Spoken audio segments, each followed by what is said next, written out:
Aku masih ingat jargon-jargon anti korupsi yang menghiasi masa mudaku. Korupsi itu merusak, korupsi itu busuk, korupsi itu jahat. Masih jelas pula di ingatanku beberapa tahun lalu ada iklan televisi. Sebuah partai politik berkata, "Katakan tidak pada korupsi." Kenyataannya ya korupsi juga. Sejak saat itu, aku membenci korupsi. Dan aku yakin, aku tidak sendiri. Waktu berjalan, aku pun mulai paham mengapa aku membenci korupsi. Korupsi itu sudah seperti kanker yang menyebar ke seluruh tubuh, menggerogoti tanpa ampun setiap sel yang masih sehat, pelan namun mematikan, penyakit yang seolah tak ada obatnya. Korupsi hadir di pelupuk mata kita. Ada yang menutupinya dengan dandanan santun dan karismatik, ada pula yang menyamarkannya dengan bedak percepatan pembangunan, gincu stabilitas ekonomi, politik, bahkan jubah berlogo agama. Tidak sedikit yang memilih pasrah tanpa perlawanan. Yang penting, agenda politik terus berjalan. Ada juga yang bersih tidak korupsi, tapi tidak berani melawan ketika uang negara dirampas di depan matanya. Yang penting, karir mulus, rezeki datang terus. Lagi pula buat apa melawan kalau harus mati jadi arang?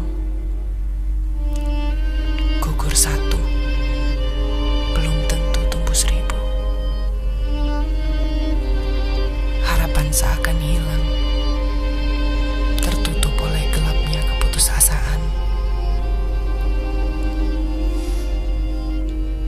Namun, ingat teman, harapan adalah kekuatan yang tidak bisa dijajah oleh siapapun. Dan kini, harapan itu muncul kembali. Ia muncul dalam bentuk perlawanan. Harapan yang meledak-ledak tanpa kompromi, harapan yang jujur apa adanya, tanpa topeng yang menutup muka, tanpa basa-basi yang sebenarnya palsu. Harapan itu masih menyala, teman. Secuil harapan yang harus terus dijaga karena banyak yang ingin memadamkan. Harapan yang terus dihantam supaya tenggelam, harapan yang terus difitnah supaya menyerah, harapan yang akan dipatahkan karena ia terlalu lurus untuk dibengkokkan, harapan yang ingin dibungkam karena ia bersuara kebenaran. Teman, lucunya negeri ini. Orang yang benar disalahkan, orang yang salah mati-matian dibela. Terlalu lama kita dijebak dalam kesantunan yang menghancurkan. Terlalu lama kita terjerat dengan kesopanan yang menikam kita dari belakang. Terlalu lama koruptor santun dengan tenang berkeliaran di luar sana dan meminta saham. Cukup. Kita tidak butuh topeng-topeng yang menampilkan senyuman palsu. Kita butuh orang yang berani membuka topeng yang menampilkan kebenaran telanjang apa adanya, yang adil sejak dalam pikiran. Dan teman, kini saatnya kita bergerak. Aku yakin suara kecilku akan bergema di belantara manusia Jakarta. Aku yakin kita tidak sendiri. Kita masih punya harapan.